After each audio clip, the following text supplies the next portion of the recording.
The courtroom held its breath.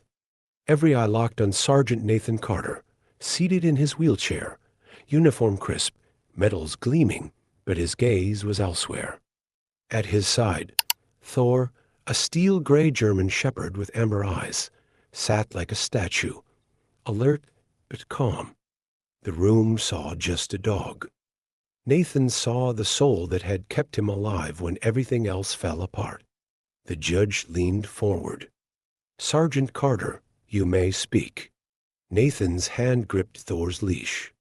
"Your Honor, Thor is more than a military asset. He's my partner, my lifeline. In combat, he sensed danger before it happened. He dragged me out of an ambush, stood between me and a sniper's scope. But it wasn't just the battlefield. When I came home, broken, unable to sleep, haunted he stayed. He never left. The silence that followed was heavier than any bomb Nathan had ever diffused. But then Thor growled. It was low and deep, not a whimper, but a warning. Nathan tensed. Thor only growled like that when something was truly wrong. The courtroom doors creaked. A tall man entered, face hidden beneath a wide-brimmed hat and long dark coat.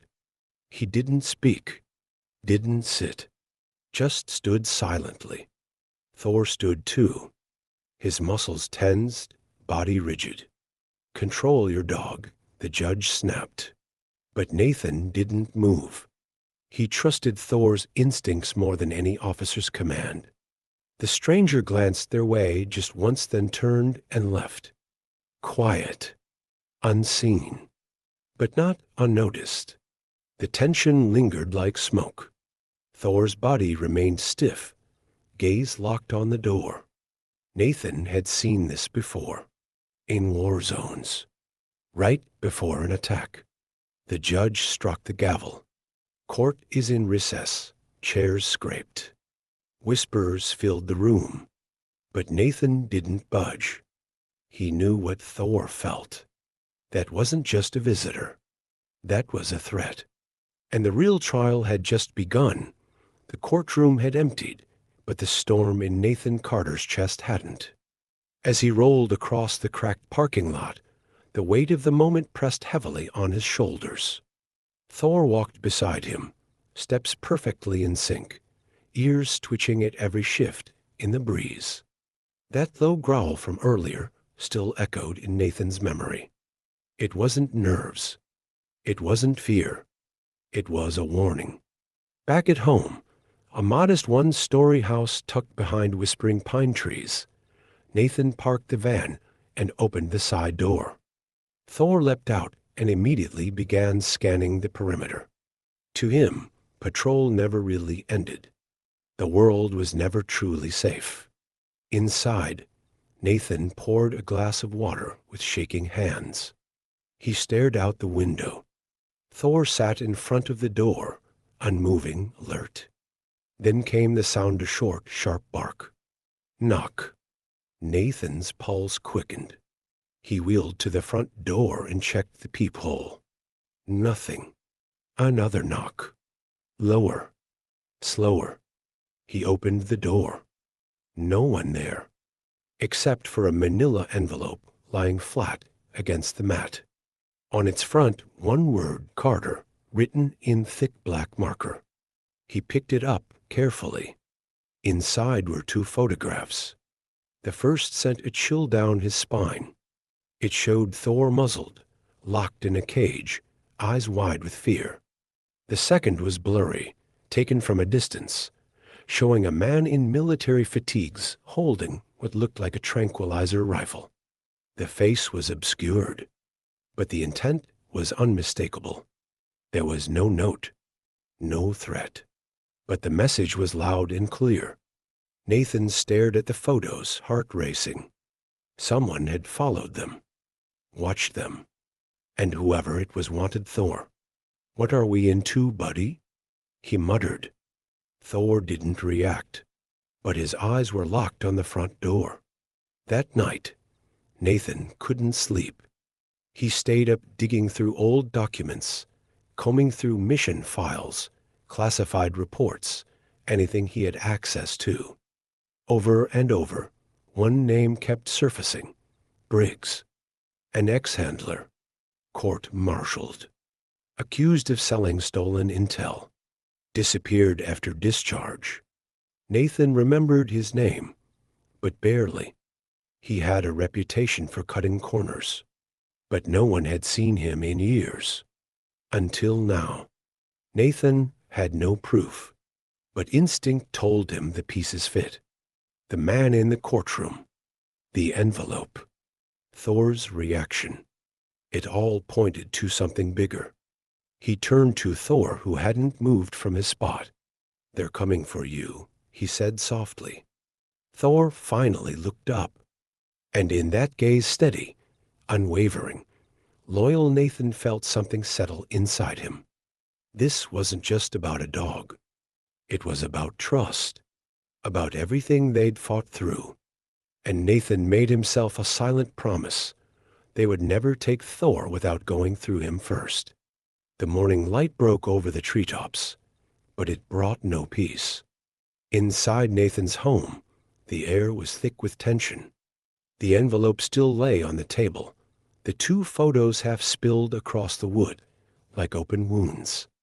Thor hadn't left the front door. His body was tense, gaze fixed outward, tail motionless.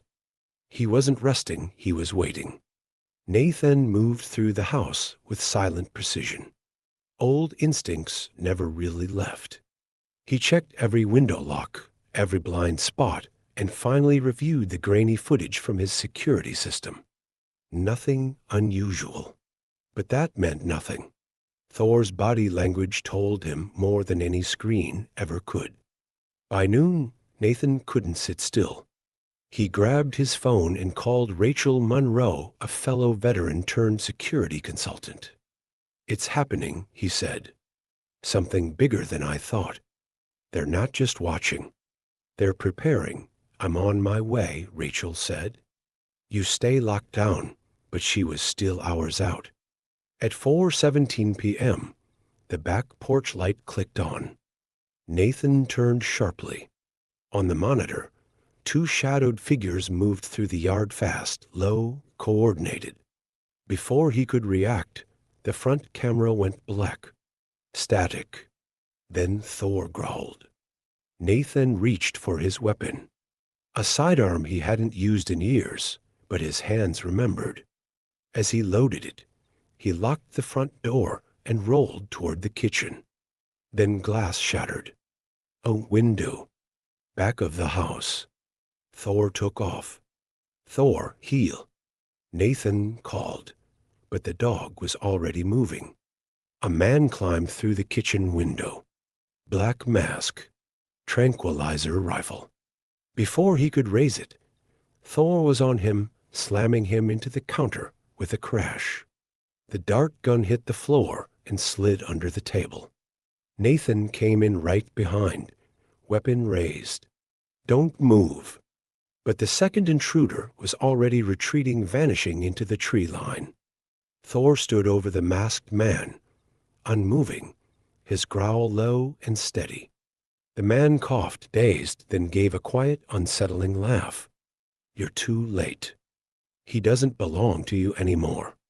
Nathan stepped closer, fury behind his eyes. "Who sent you?"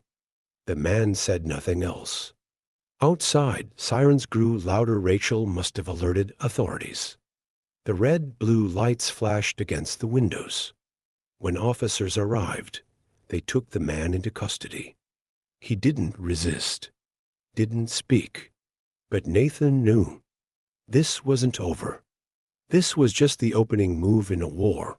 Someone else had started, someone who wanted Thor, not because of what he was, but because of what he could become. And Nathan wasn't going to let them have him. The facility was quiet, but Thor was not. His ears twitched. His nose flared. Every sound echoed off the concrete walls like a memory. Nathan rolled slowly across the floor of the old training center, flashlights sweeping the dust and silence. Dr. Royce followed close behind, her tablet blinking faint blue. It was the place where Thor had first been turned into a weapon. Now, it might become the place where that weapon would finally fight back on his own terms. "They'll find us," Royce said. "It's not a matter of if, it's when," Nathan nodded. "That's the point. We're not running anymore." Outside, the first engines rumbled.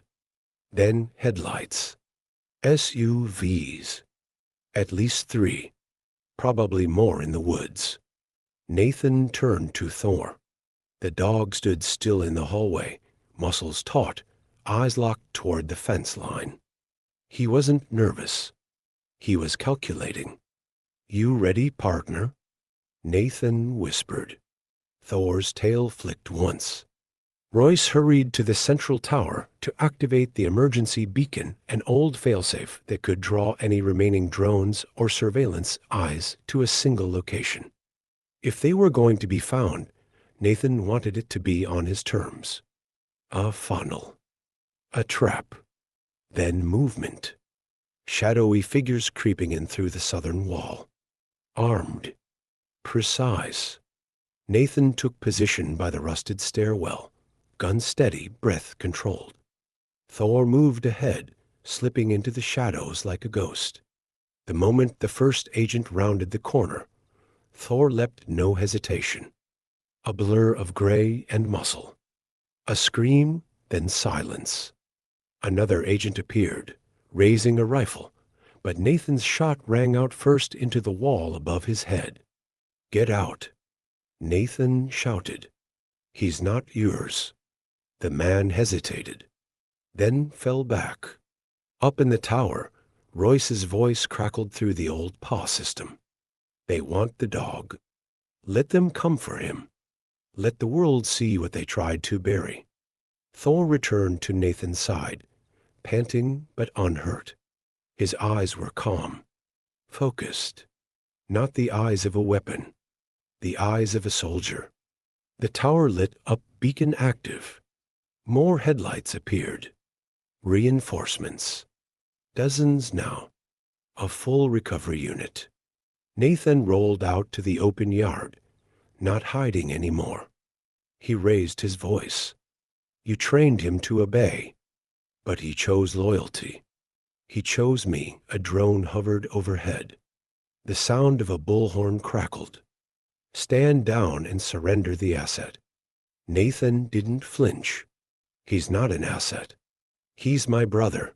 Suddenly, an explosion rocked the northern fence. Royce's trap charge. Smoke billowed, confusion spread. In the chaos, Thor ran right toward the lead vehicle. He ducked, leapt, disappeared beneath it.